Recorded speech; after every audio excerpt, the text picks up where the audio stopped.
So welcome to World Hydrogen Week, day 3 at World Hydrogen Week. So how have you found the event and what's your key highlights and takeaways from the day? Yeah, it's been a fascinating day. It's been fascinating to really sort of catch up with the market. Obviously, we've had the hydrogen derivatives events previously for the past 2 days. So that was quite focused content. But today we really opened up with some real big picture thinking. Had Nicola de Blasio, who is one of the key sort of thinkers and contributors to, I think, the EC Commission's policy piece, and he's had a research team at Harvard working on the place of hydrogen in the energy transition, and I guess the key question where molecules fit in, and a very interesting presentation and their model that they presented overlapping some of the resource issues around hydrogen and seeing where the opportunities lie.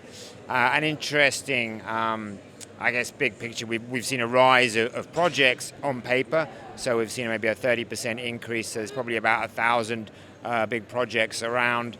But of those projects, depending on who you speak to, about 6 to 10% have achieved final investment decision, which some people see as a positive and other people see as a negative. I'm more on the positive camp because these projects are very complex. Some of them are very multi-year. Some of them are including quite long value chains extending into derivatives. So, and it's a new industry, so it takes time.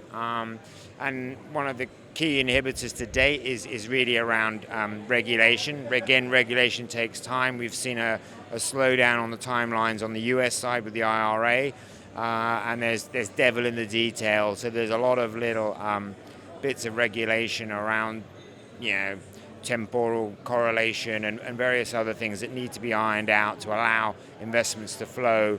Another inhibitor to the projects is just I guess ecosystem development, so shoring up demand and getting people used to understanding, they can use hydrogen to decarbonize, but again, it's new usages for this molecule. So that again is going to take time and also involves capex expenditure for some of the off-takers, and they need to get comfortable with that, and they need to get comfortable with that the status quo is not acceptable. They're going to have to decarbonize, and they're going to expose their businesses to risks around rising carbon prices, and that pressure is only going to increase. And we're certainly picking that up from say the aviation sector and people that are looking at some of these compliance markets for ESAF. Another key point, I guess, is around the different stages of where hydrogen's growing. So we're seeing small-scale and decentralized stuff, and that's interesting, on-site, I call it. We're seeing stuff at a level which is around the hydrogen valleys. So those are projects that are looking to not involve a lot of midstream. So it's tough to move hydrogen, or you have to convert it into a derivative. So if you can do localized production and consumption, you're going to get to FID quicker because you've got a less risky project. So that's happening.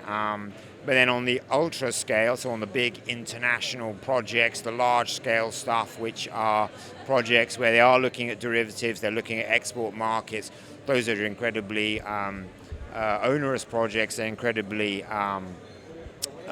expensive projects, they're multi-billion-dollar projects. So this is going to be key, I think, over the next 12 months, is to see how many more of those ultra projects are going to achieve FID, because the litmus test there is there enough private capital which is comfortable with investing in hydrogen and those derivatives. So the other key points that we had come out of some of the other streams is the need for collaboration. There's a lot of obviously there's a competitive industry, but equally there needs to be an era of collaboration where people need to share risks in order to open up the market for everyone. And that's both across value chains and across people that in the future could potentially be competitors. Equally, from a geopolitical standpoint, if you're thinking around, China, USA, Europe, it's not us versus them, it's everyone together trying to build a global industry. And we had a fantastic debate this morning, which was really well chaired, and it was emotion around will America dominate the market for derivatives, and there was well defended on both sides, and we had two different panelists. But the House carried the motion, so yeah, we don't see America dominating. Most of the people in the audience see there being a global market with lots of global players able to produce and consume hydrogen and its derivatives. I guess the final point was, I guess, around alternative productions. There was some talk around nuclear, talk about waste to hydrogen. Not much support from a regulatory standpoint for those two production pathways, and they can potentially play quite strong roles in the future energy mix. And then I guess sort of returning to some of the markets, a lot of talk, my perspective, Norway was not a country that I've heard huge amounts, and that was in Nicola de Blasio's speech, particularly as a country that possesses a lot of advantages for producing green hydrogen. Equally, Brazil has come up in a number of conversations.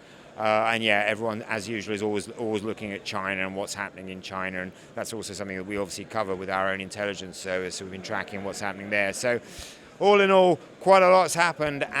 Very positive. People will say, yeah, not a lot of projects have achieved FID, but as I said at the beginning, I don't expect them to. This is hard yards. It's going to take a number of months, a number of years to get some of these projects across the line. But everything is moving and progressing in a good direction. I think there's a lot of clarity coming across multiple different players. So yeah, great day. So thanks to all of our sponsors, all of the speakers.